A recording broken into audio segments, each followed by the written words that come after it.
Assalamualaikum warahmatullahi wabarakatuh. Jumpa lagi dengan Ibu Ika Arina Rizkyana SPD. Untuk pertemuan hari ini kita akan membahas tentang kedudukan dan fungsi Pancasila. Materi Pancasila sudah pernah kita pelajari di kelas 7, yaitu tentang proses penetapan Pancasila sebagai dasar negara. Nah, di kelas 8 ini kita kembali lagi membahas tentang Pancasila, yaitu tentang kedudukan dan fungsinya. Nah, secara umum kedudukan dan fungsi Pancasila yaitu sebagai dasar negara. Hal ini mengandung maksud bahwa Pancasila digunakan sebagai dasar untuk mengatur penyelenggaraan ketatanegaraan negara yang meliputi bidang ideologi, politik, ekonomi, sosial, budaya, dan pertahanan keamanan. Berikut ini ada 6 fungsi Pancasila. Yang pertama, Pancasila sebagai jiwa bangsa Indonesia. Maksudnya bahwa Pancasila itu dijadikan sebagai nyawa bangsa Indonesia, bahwa bangsa Indonesia diharapkan mampu hidup dalam jiwa Pancasila. Yang kedua, Pancasila sebagai kepribadian bangsa Indonesia.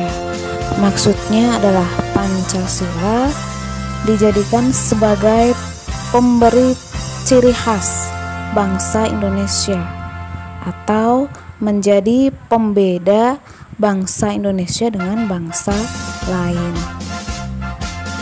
Yang ketiga, Pancasila sebagai sumber dari segala sumber hukum.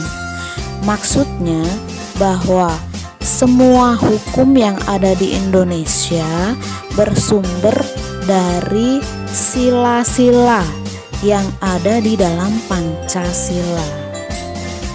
Pancasila sebagai nilai dasar, sedangkan hukum yang ada di Indonesia adalah sebagai nilai instrumental atau penjabaran dari nilai dasar.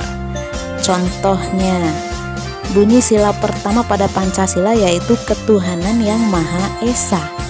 Kemudian dijabarkan di dalam Undang-Undang Dasar pasal 29 tentang kebebasan memeluk agama.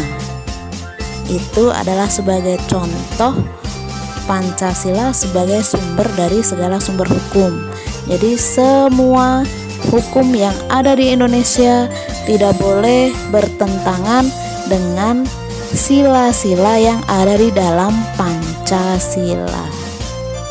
Yang keempat, Pancasila sebagai perjanjian luhur. Pancasila disepakati melalui sidang PPKI pada tanggal 18 Agustus 1945. Anggota PPKI adalah badan yang mewakili suara seluruh rakyat Indonesia dari Sabang sampai Merauke. Jadi, Pancasila sebagai perjanjian luhur merupakan kesepakatan seluruh rakyat Indonesia dari Sabang sampai Merauke. Yang kelima yaitu Pancasila sebagai cita-cita dan tujuan bangsa Indonesia.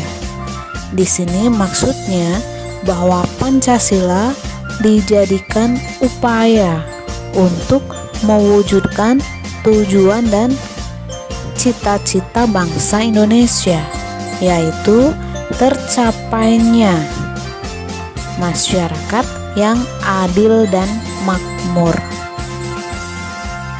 Yang keenam, Pancasila sebagai satu-satunya asas dalam kehidupan berbangsa dan bernegara. Di sini maksudnya Pancasila sebagai konsekuensi ditetapkannya sebagai dasar negara bagi bangsa Indonesia, sehingga diharapkan bangsa Indonesia mampu mengamalkan nilai-nilai Pancasila secara murni dan konsekuen. Yang ketujuh, Pancasila sebagai moral pembangunan. Di sini maksudnya Pancasila dijadikan kerangka, acuan, tolak ukur, parameter, arah dan tujuan dari pembangunan. Arti penting Pancasila sebagai dasar negara dan pandangan hidup bangsa. Bagi bangsa Indonesia, Pancasila dijadikan sebagai dasar negara dan pandangan hidup bangsa untuk mengatur penyelenggaraan negara.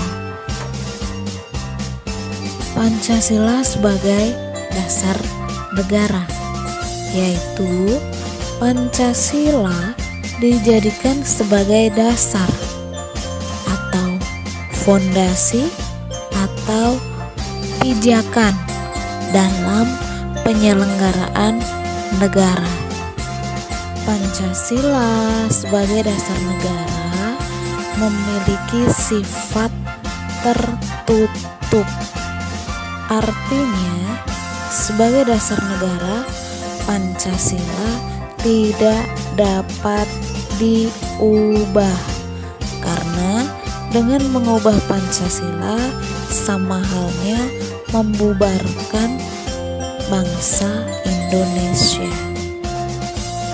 Pancasila sebagai pandangan hidup, maksudnya Pancasila dijadikan sebagai pedoman bertingkah laku dalam kehidupan bermasyarakat, berbangsa dan bernegara.